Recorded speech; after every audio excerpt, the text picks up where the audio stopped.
আপনি যে আমাকে দেখতে পাচ্ছেন, আপনি কি বলতে পারেন আপনার চোখের জন্য সবচাইতে উপকারী আলো কোনটা? আমি বলছি, এই পৃথিবী যখন অন্ধকার ছিল, তখন সৃষ্টিকর্তা এই পৃথিবীর জন্য যে আলোর ব্যবস্থা করেছেন, সেটা হচ্ছে সূর্য। What is the colour of sunlight?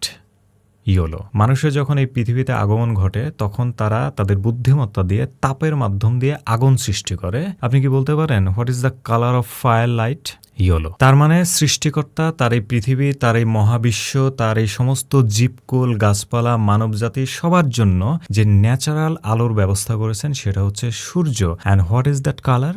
Yellow. কিন্তু আমরা আমাদের স্বার্থের জন্য, টাকা একটু কম বাঁচানোর জন্য, আমাদের চোখের ১২টা বাজানোর জন্য প্রত্যেকটা ঘরে ঘরে এলইডি বাল্ব লাগাইছি। রেজাল্ট কি দাঁড়াচ্ছে?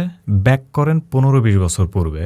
সেখানে মানুষ চোখের চশমা পরে কয়জন ঘুরতো আপনার আশেপাশে? বাচ্চা কাচ্চা তো দূরের কথা, বড় মানুষকেই আমরা দেখতাম না চোখে চশমা নিয়ে ঘুরতে। কিন্তু আজকে একটা বাচ্চা ভূমিষ্ঠ হয় যেন চোখে চশমা নিয়ে। ব্যাপারটা খুবই সেন্সিটিভ, কারণ চোখ আমাদের দেহের মধ্যে সবচাইতে সেন্সিটিভ এবং মহামূল্যবান একটা অর্গান। এটাকে সুস্থ রাখার জন্য খরচ একটু বেশি হবে জানি, কারণ এলইডি লাইট অনেক কম পাওয়ার কনজিউম করে। সেক্ষেত্রে ইয়েলো লাইট একটু বেশি পাওয়ার খাবে, বাট তারপর আপনি যদি পারেন আপনার বাসায় অথবা অফিসে ইয়েলো লাইটের ব্যবস্থা করেন, অ্যাটলিস্ট আপনার চোখের জন্য।